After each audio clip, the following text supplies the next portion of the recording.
பகுத்துண்டு பல்லுயிர் ஓம்புதல் நூலோர் தொகுத்தவற்றுள் எல்லாம் தலை அப்படின்னு ஒரு திருக்குறள் இருக்கு.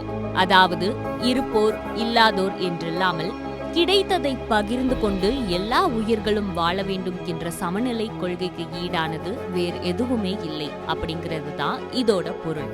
பல்லாயிரக்கணக்கான வருஷங்களுக்கு முன்னாடியே இந்த உலகம் எல்லோருக்குமே சமம், எல்லா உயிர்களுமே பகிர்ந்து வாழணும் அப்படின்னு சொல்லப்பட்டிருக்கு. ஆனா இப்ப இந்த உலகத்துல இதுக்கு ஆப்போசிட்டான ஒரு விஷயம் நடந்துட்டு இருக்கு. மனிதர்களோட கடும் பட்டினி மற்றும் வறட்சியை போக்க வனவிலங்குகளை கொன்னு சாப்பிட போறாங்க.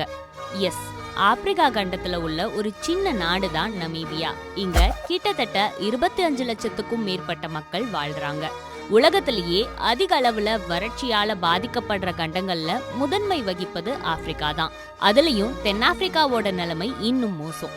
நாளுக்கு நாள் மக்கள் கடும் வறட்சியை சந்திச்சுட்டு வராங்க.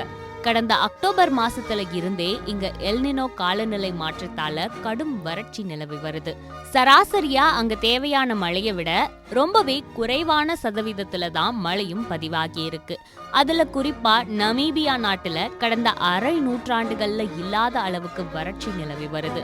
இதனால அந்த நாட்டுல அவசர நிலையும் அறிவிக்கப்பட்டிருக்கு. மக்கள் உணவின்றி பசி பட்டினியால பாதிக்கப்பட்டிருக்காங்க.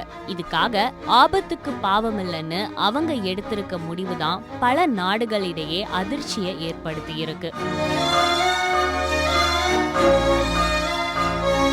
100 யானைகள், 30 நீர் யானைகள், 60 எருமைகள், 50 ஆப்பிரிக்க சிறுமான்கள், 100 நீல காட்டு மான்கள், 300 வரிக்குதிரைகள்னு மொத்தம் 723 வனவிலங்குகளை கொன்னு அதோட இறைச்சிய மக்களுக்கு உணவா கொடுக்கலாம்னு நமீபிய அரசு எடுத்திருக்க முடிவுதான் இந்த அதிர்ச்சிக்கு காரணம்.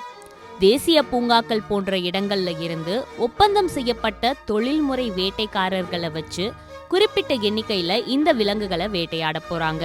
ஏற்கனவே மாங்கெட்டி தேசிய பூங்காவில இருந்து இதுவரைக்கும் 157 விலங்குகள் வேட்டையாடப்பட்டிருக்கிறதா சொல்லப்படுது.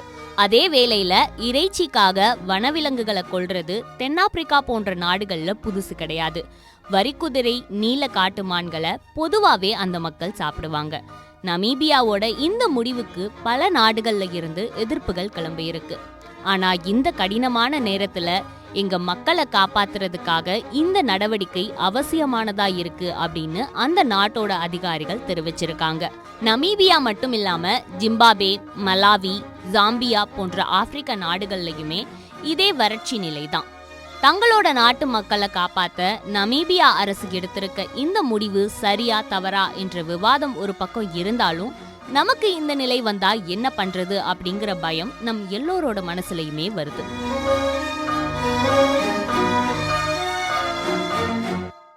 உடனுக்குடன் செய்திகளை தெரிந்து கொள்ள சன் நியூஸ் பெல் ஐகானை கிளிக் பண்ணுங்க.